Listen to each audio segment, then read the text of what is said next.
quiet Midwestern town in the USA, far away from the bustle of big cities, a newlywed couple, Sarah and Jason, move into an abandoned Victorian house that has stood for over a century. Its windows boarded, its walls covered in ivy like claws holding a secret. The first few days are peaceful until Sarah hears scratching noises at night coming from inside the walls. Soft at first, then louder, as if tiny fingernails are clawing to get out. Jason brushes it off as rats, but on the fourth night, they both hear a child's giggle, followed by the sound of something small running across the attic. When Jason climbs up to investigate, he discovers a dusty wooden box nailed shut beneath a loose floorboard.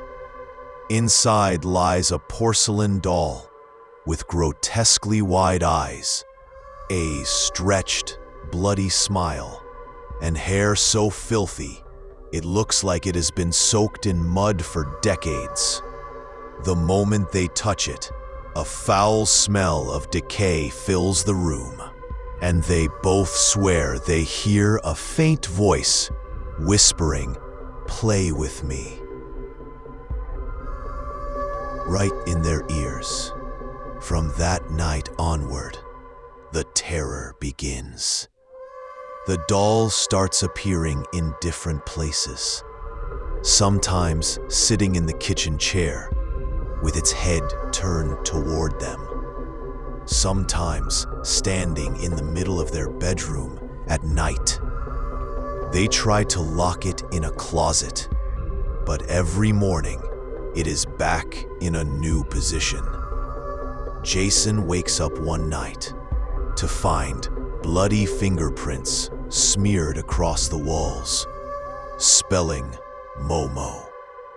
The couple installs cameras, and the footage chills them to the bone. The doll moves when no one is around, twitching its head, crawling along the ceiling with its limbs bending at impossible angles, and once staring directly at the camera as if it knows they are watching.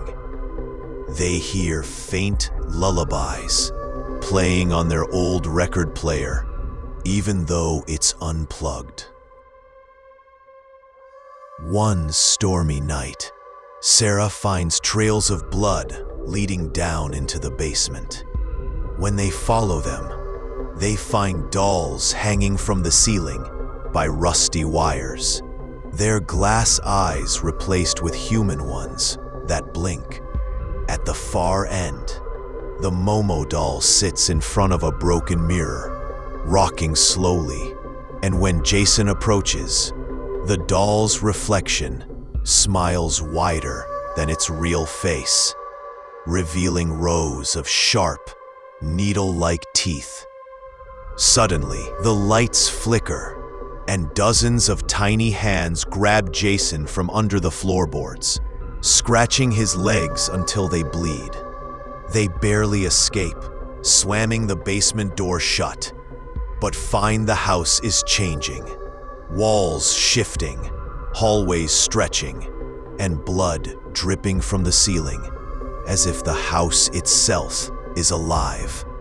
The next day, Jason starts acting strange, speaking in a childlike voice, drawing circles on the walls with his own blood, and murmuring to the doll as if it's alive. Sarah wakes to find him carving the word "stay" into his own arm. She tries to leave, but every door and window is nailed shut from the outside. At night, she sees shadows of children running across the hallway, their laughter turning into screams. One of them leaves a bloody handprint on the glass and whispers, "She's hungry." Desperate, Sarah goes to the town library and discovers the house once belonged to a doll maker named Elias Crow, whose daughter, Miriam, was murdered by villagers who thought she was a witch.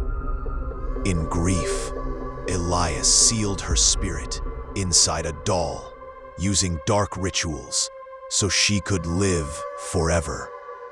The legend says anyone who finds the doll must take Miriam's place, or their soul will be ripped from their body and trapped inside with her.